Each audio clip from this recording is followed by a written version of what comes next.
বলছি যে আপনাদের তো শুনানি কিছুক্ষণ আগে শেষ হলো এবং মনে হয় আজকেই চূড়ান্ত শুনানি হয়ে গেল নাকি? হ্যাঁ হ্যাঁ হ্যাঁ। মানে আর শুনানি হবে না? না, আর শুনানির প্রশ্ন নেই। শুধু সরকার পক্ষ এবং আমাদের উভয় পক্ষ কি বলেছেন মহামান্য আদালত, হুম। যে লিখিতভাবে সমস্ত বিষয় দিতে, যদি আরো কিছু বাকি থাকে যা হবে সেটা লিখিতভাবে দিতে রায়টা রিজার্ভ রেখেছেন। হুম। রায়টা ওই রিটেন সাবমিশন পাওয়ার পরে রায়টা হবে। আচ্ছা। কাজে মামলার চূড়ান্ত শুনানি শেষ হয়ে গেল, হুম। এখন রায়দানের অপেক্ষায়। আচ্ছা, এবার বলছি যে ওটা কতদিনের মধ্যে রিটার্ন সাবমিশন করতে হবে সরকারকে? 3 সপ্তাহ সরকারকে, 1 সপ্তাহের মধ্যে, হ্যাঁ। আর তারপরে আমাদের 2 সপ্তাহের মধ্যে, মোট 3 সপ্তাহ। 3 সপ্তাহ। আচ্ছা, একটা হ্যাঁ কথা জিজ্ঞেস করি, আপনারা তো এতদিন মামলা লড়েছেন, তো হ্যাঁ সবটাই তো হলফনামার মধ্যে দিয়ে আপনাদের বক্তব্য রেখেছেন এবং হ্যাঁ, এটাও হলফনামার মধ্য দিয়েই হবে। এখন আবার নতুন করে আবার রিটার্ন সাবমিশনের কথা কেন বলা হলো? আসলে দেখুন, জাস্টিস সঞ্জয় কাউর এবং জাস্টিস পি কে মিশ্রর বেঞ্চ মামলাটার পূর্ণ শুনানি করে হুম। কমপ্লিট জাজমেন্ট দিতে যাচ্ছেন।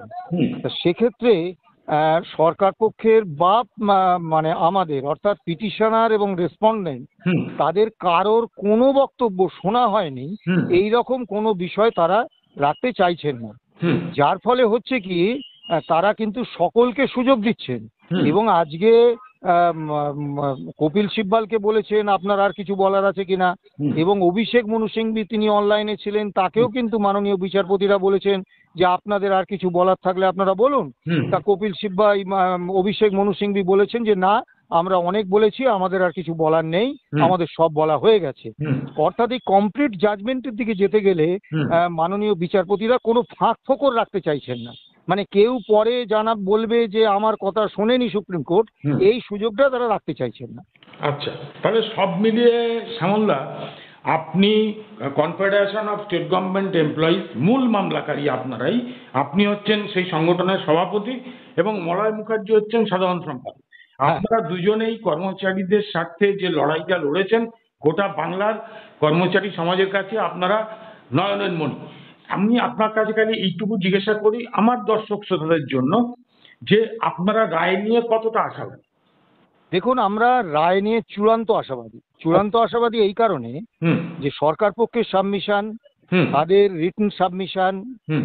তারপরে কর্মী পক্ষের সাবমিশন, এই সব কিছু হুম। 2016 সালে যেদিন মামলাটা হয় হুম। সেই দিন থেকে হুম। আজ পর্যন্ত হুম। প্রতিটি শুনানিতে যে দুটি মানুষ হাজির ছিল, তার একজনের নাম শ্যামল কুমার মিত্র হুম। আর দ্বিতীয় জনের নাম মলয় মুখোপাধ্যায়। হুম। আমরা প্রতিটা শুনানি অত্যন্ত মনোযোগ সহকারে শুনেছি। হুম। এবং গত 14 এবং 16ই মে হুম। জাস্টিস সঞ্জয় কারোল এবং জাস্টিস সন্দীপ মেহতার বেঞ্চের শুনানি শুনেছি, হুম। মাননীয় বিচারপতিদের অবজারভেশন শুনেছি। হুম। তারপরে 4, 5, 6, 7ই আগস্ট হুম। ধারাবাহিকভাবে যে মাননীয় জাস্টিস সঞ্জয় কারোল এবং জাস্টিস পি কে মিশ্রর বেঞ্চের ধারাবাহিক শুনানি শুনেছি। হুম। এবং আজকে মাননীয় বিচারপতিদের যে পর্যবেক্ষণ এবং ধারাবাহিক শুনানি শুনেছি। হুম। তাতে সুপ্রিম কোর্টে বিচার তো হবে অন মেরিট, হুম। যুক্তির মাধ্যমে, একদম। যে আমরা যারা রেসপন্ডেন্ট হুম। তাদের বক্তব্যটা আইনগ্রাহ্য কি আইনগ্রাহ্য নয়, হুম। সংবিধান সম্মত কি সংবিধান সম্মত নয়, হুম। হুম। সেই প্রশ্নে রাজ্য সরকারের এইসব মহার্ঘ আইনজীবীরা কিন্তু কোনো পাল্টা যুক্তি আদালতের সামনে খাড়া করতে পারেননি। ঠিক। এবং কেন কলকাতা হাইকোর্ট বা স্যাটের রায় খারিজ হবে তার সপক্ষে কিন্তু কোনো যুক্তি দিতে পারেননি। ঠিক। সব থেকে বড় কথা, মরিয়া হয়ে রাজ্য সরকার শেষ পর্যন্ত চেষ্টা করেছিলেন কপিল সিব্বাল, যে মামলাটা সর্বভারতীয় একটা অ্যাসপেক্ট রয়েছে, সমস্ত রাজ্য সরকারগুলোকে এই মামলায় যুক্ত করা হোক। হুম। সেটাও কিন্তু মাননীয়, এবং তাতে কিন্তু মামলা আর শেষ হতো না। হুম। যদি 28টা রাজ্য সরকার এই মামলায় যুক্ত হতো, হুম। তাহলে মামলা আমাদের এবং আমাদের আইনজীবীদের মৃত্যুর কয়েক দশক পরেও চলতো। ঠিক। তা সেই প্রয়াসটা সুপ্রিম কোর্ট খারিজ করে দিয়েছেন। হুম। যার ফলে এই মামলায় জয় নিয়ে আমাদের বিশ্বাস বা আস্থায় কোনো ঘাটতি নেই। হুম। হুম। কিন্তু যেহেতু সুপ্রিম কোর্ট রায়টা রিজার্ভ রেখেছেন, হুম।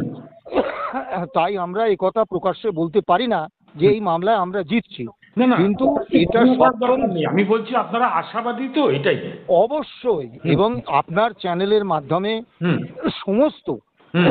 কর্মরত এবং অবসরপ্রাপ্ত রাজ্য সরকারি কর্মচারী, হুম। শিক্ষক, শিক্ষাকর্মী, বোর্ড, কর্পোরেশন, পঞ্চায়েত, পুরসভার হুম। যে কর্মচারী, তাদের প্রত্যেককে আমরা কৃতজ্ঞতা জানাই, শ্রদ্ধা জানাই, সম্মান জানাই, কারণ তারা দীর্ঘ 10 বছর ধরে ঠিক। আমাদের সঙ্গে ছিলেন, আমাদের উপর ভরসা রেখেছেন, বিশ্বাস রেখেছেন, আস্থা স্থাপন করেছেন এবং মনে করেছেন আমরা তাদের ন্যায় পাইয়ে দিতে পারবো। ঠিক। আজকে সেই পর্বে একটা চূড়ান্ত পদক্ষেপ হলো, রায়দান আমরা অত্যন্ত আশাবাদী এবং আমরা আরো আশাবাদী এই কারণে যে মানে কৃতজ্ঞতা জানাবো এই কারণে যে আমাদের আইনজীবীরা যে লড়াইটা আমাদের হয়ে আদালতে লড়েছেন তাদের প্রতিও কৃতজ্ঞ। আর দীর্ঘ করছি না, আপনাদেরও অভিনন্দন জানাই, আপনারা যেভাবে আমাদের কথা কর্মচারীদের কাছে তুলে ধরেছেন এবং কর্মচারীদের বক্তব্য, হতাশা, বেদনার কথা আমাদেরকে দিয়েছেন, সেটাও আমাদের কাছে অত্যন্ত ভালো লেগেছে। আমরা আপনাদেরকেও কৃতজ্ঞতা জানাই। আমাদের চ্যানেলের পক্ষ থেকেও আপনাকে, মলয়দাকে সহ গোটা রাজ্যের সমস্ত সরকারি কর্মচারী, কর্মরত এবং পেনশনার, তাদেরকে আমরাও অভিনন্দন জানাই যে আপনাদের জয় শুধু এখন দরজার গোড়ায়। ঠিক আছে দাদা, ভালো থাকবেন। হ্যাঁ। হুম।